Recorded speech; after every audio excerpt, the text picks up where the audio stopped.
Talk about cool. After a freak snowstorm, Florida's first ski resort was built. But when the snow melted, it became Disney's Blizzard Beach water park.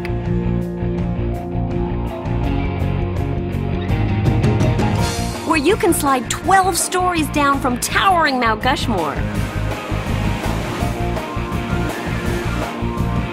There's so much to do. Ride a chairlift for a broad view of all the splashy fun and to reach the mountain's peak. Challenge your family to a carefree race down the toboggan slopes. Take a rumbling raft ride down the mountain. And while thrill seekers are riding the slopes, kids can frolic at their own attractions.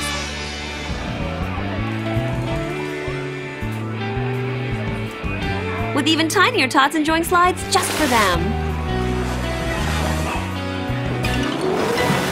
Don't miss the Splash Fest at Disney's Blizzard Beach.